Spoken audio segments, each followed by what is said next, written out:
오늘은 2026년 2월 16일 월요일로 우리 가족이 뷔페 사부사부 식당에 모여 저녁을 먹고 우리 집으로 돌아와 설날 행사하는 작은 설날이다.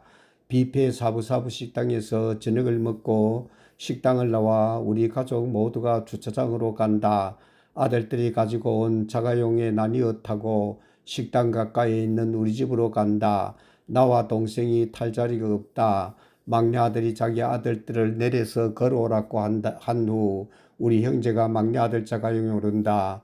자가용 운전대 옆에 내비게이션 화면이 커다란 한 것이 특이하다. 그래서 내가 막내 아들에게 자가용을 바꾸었느냐고 물어본다.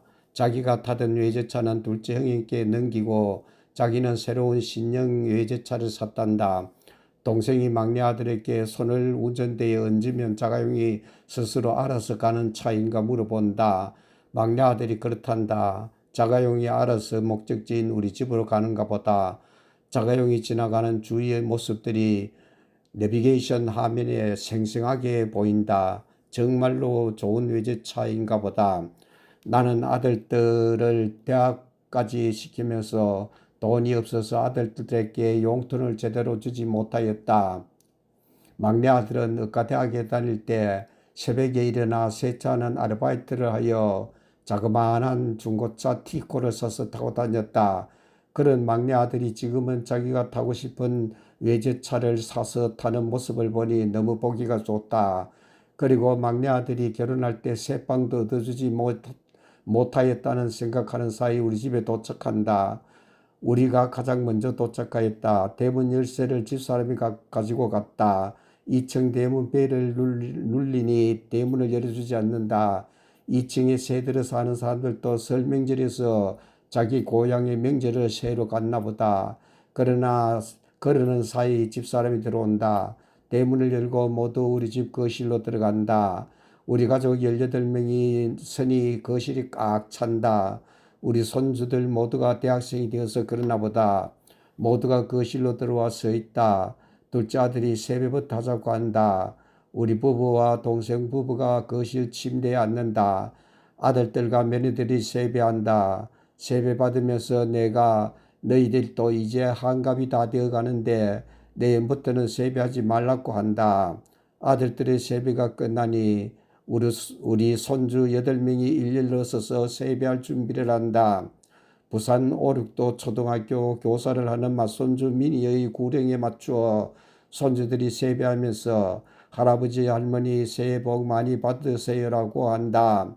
내가 세배 봉투를 들고 있으니 맏손주 민희로부터 8번째 막내 손주 은희까지 차례대로 할아버지 할머니 앞으로 나와 세뱃돈 봉투를 받는다. 집사람은 원래 고등학교를 졸업하는 7째 손주 훈이에게 졸업 축하금이라고 하면서 봉투를 따로 준다. 세뱃돈 봉투를 받은 손주들이 세뱃돈 봉투를 열어보면서 너무 좋아한다. 할아버지 할머니가 세배받고 나니 아들 며느리들이 세배받기 위하여 거실 침대 위에 앉는다. 우리 손주들이 자기 아버지 형제들에게 세배하기 위하여 일어선다. 둘째 아들이 우리 염가 노래를 부르라고 한다. 손주들도 이제 모두가 커서 쑥스러워 노래를 부르지 않고 세배한다. 세배를 마친 손주들이 맏손주 민희로부터 차례대로 자기 아버지 형제들 앞으로 나와서 세뱃돈을 받는다. 세뱃돈을 받은 손주들이 세뱃돈 봉투를 열어서 세뱃돈을 보더니 너무 좋아한다. 7째 손주 훈이는 할머니에게 다가와 할머니가 준 졸업 축하금이 세뱃돈 전체보다 많다고 이야기하더란다. 내가 집사람에게 원래 중학교 졸업하는 막내 손주 원희에게 졸업 축하금을 주지 않았느냐고 물어본다. 원희 졸업식 날 졸업 축하 점심을 먹으면서 축하금을 주었다고 한다. 세배가 모두 끝나자 며느리들이 가일상을 차려낸다. 가일상에 둘째 며느리가 자기 집에서 만든 종이에 쌓인 특이한 빵과 우리 부부가 지난 1월에 제주도 여행을 다녀오면서 제주도 특산품인 오메기떡도 올라온다. 모두가 둘째 며느리가 만든 빵이 맛있다면서 먹는다. 뷔페 사부사부 식당에서 과일 종류도 많이 먹고 와서 그런지 과일은 배와 귤을 먹으면서 이야기한다. 학교 이야기와 교육 이야기한다. 우리 손주들이 학교에 다니고 있고 우리 집에 교사들이 많아서 그러나 보다. 동생과 내가 교장으로 정년 퇴직하였고 우리 둘째 아들 부부가 교사이고 맏손주 민이도 교사이고 셋째 손주 은이가 교육대학을 다니고 있어서 자연스럽게 학교와 교육 이야기로 이어지고 있나 보다. 현직 교사하고 있는 둘째 아들 부부와 맏손주 민이가 현재 학교에서 일어나는 이야기들을 하고 있다. 현재 학교의 모습을 얘기하는 소리를 들으니 내가 15년 전에 근무했던 학교 모습과 전혀 다른 이야기들을 하고 있다. 교사들도 학생들도 내가 근무할 때는 상상도 하지도 못한 이야기들을 하고 있다.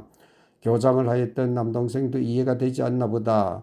그래서 이야기 속에 동참한다. 나는 이해가 되지 않아 듣기만 한다. 교사는 수업 시간에 수업을 방해하는 학생들이 있어도 제지할 방법이 없단다.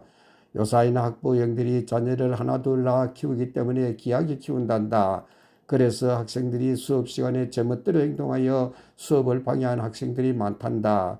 그리고 문제 학생들도 많단다.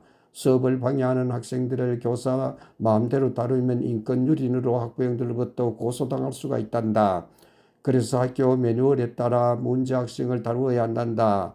학생들이 수업을 방해하면 첫 번째는 교실 뒤편에 서게 한단다. 그래도 수업을 방해하면 교실 복도로 나가게 한단다. 교실 복도에서도 수업 방해하면 교무실에 있는 교감 선생님께 보내야 한단다. 이렇게 하지 않으면 학부형이 교사에게 자기 자녀에게 인권유린이 있다고 학교로 찾아온단다. 학교 매뉴얼대로 하면 문제가 발생하여도 해결이 된단다. 어떤 학부형들은 자기 자식은 공부는 학원에 가서 할 테니 학교에서는 자기 자식을 잘 데리고 있다가 보내달라고 한단다. 그래서 선생님들도 억지로 학생들을 공부시킬 의욕이 사라진단다. 그래서 선생님들도 하루하루 무사히 보내면 된다는 생각하고 열심히 근무하려고 하지 않는단다. 그래서 선생님들 대부분이 해마다 자기에게 주어지는 병가, 연가, 공가를 최대한으로 활용하여 사용하고 있단다. 내가 현직에 근무할 때 선생님들과 지금의 선생님들 생각도 많이 달라졌다. 내가 교사로 근무할 때는 아침 일찍 출근하여 교실에 들어가 학생들 아침 자습 지도하였다. 그리고 정규 수업이 끝난 후 보충 수업도 하고 저녁 9시까지 남아서 학생들 야간 자율학습 지도까지 하였다. 그리고 내가 교직에 근무할 때 선생님들은 대부분이 교사에게 해마다 주어지는 병가, 연가, 공가를 특별한 일이 없으면 사용하지 않고 있었다. 나는 교직에 42년간 근무하면서 병가, 연가, 공가를 써본 일이 별로 없이 계속 학교에 나가 근무하였다. 요사이는 선생님들은 매일 자기에게 주어진 병가, 연가, 공가를 평상시에 최대한으로 사용하고 있다는 말을 들으니 내가 병가, 연가, 공가를 유용하게 사용했던 옛 추억이 떠오른다. 나는 교감 승진에 꼭 필요한 백지학교인 문경서 중에서 백지학교 만기인 3년 근무한 후 선산여자고등학교로 이동하였다. 선산여자고등학교로 이동하면서 교무주임을 맡아 근무하면서 5년 만에 교감 승진에 필요한 점수들을 모두 모아 교감 승진 대사증자로 지명받고 교감 점수를 받아 교감 자격증을 받았다. 선산여자고등학교에서 어선 다인종합고등학교 교감으로 승진 이동하였다. 다인종고에 1년 근무한 후 대구 우리 집에서 통근하기 위하여 구미 진평중학교 교감으로 이동하였다. 진평중학교에서 3년 근무한 후 교장자격 연수 대상자로 지명받고 경산기차역 부근에 있는 경산장산중학교 교감으로 이동하였다. 장산중학교로 이동하던 해에 교원대학교에서 교장 자격 연수를 받았다. 연수가 거의 끝나갈 무렵 토요일, 일요일에 대구에서 교원대학까지 통근하는 카풀팀들의 술자리 모임이 있었다. 모두가 교사들의 꽃이라고 하는 교장 자격증을 받는다는 기쁨에 들떠 술을 많이도 마셨다. 나는 그 당시 간경화가 있어서 술을 마시지 않을 때이었다.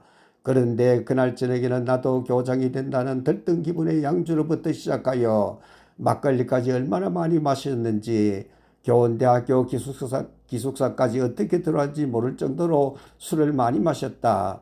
그 이튿날은 교원대학교 학사 일정에 의하여 상주 문장대 등반이 있었다. 그날따라 문장대 정상까지 정복하였다. 그리고 그날 저녁부터 밥을 먹을 수가 없었다.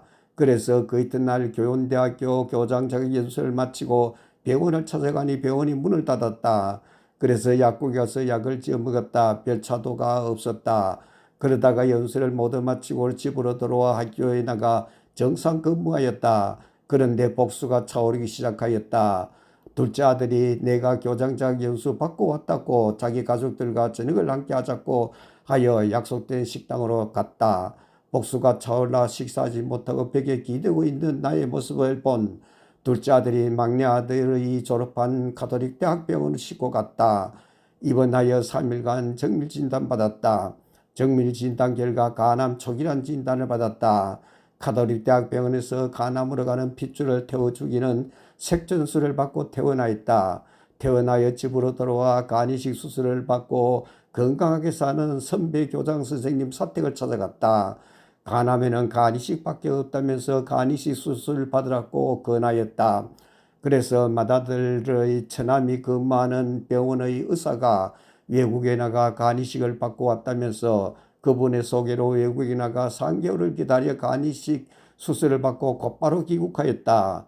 귀국하자마자 대구 가톨릭 대학병원에서 일주일간 치료를 받고 퇴원하여 학교에 나가 정상 근무하였다.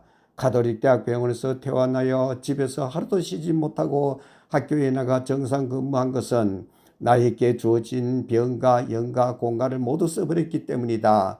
42년간 근무하면서 병가, 연가, 공가를 별로 사용해 본 일이 없다. 그러나 간암에 걸려 간이식할 때는 교사에게 주어진 병가, 연가, 공가를 너무도 유용하게 잘 사용하였다. 간이식하고 학교에 돌아오니 겨울방학 중이었다. 봄방학을 지나고 방호미고 강장 소수섭에 있는 대부중학교 교장으로 승진이동하였다. 나에게 주어진 병가, 연가, 공가가 없었더라면 간이식하러 갈 때 휴직해야 할 형편이었다. 휴직하였더라면 교장으로 선진 이동도 못했을 것이다. 병가, 연가, 공가를 아껴놓았다가 유용하게 사용한 추억을 생각하면서 거실에 걸린 시계를 보니 밤 10시 30분이다. 내가 잠잘 시간인 9시가 지났다.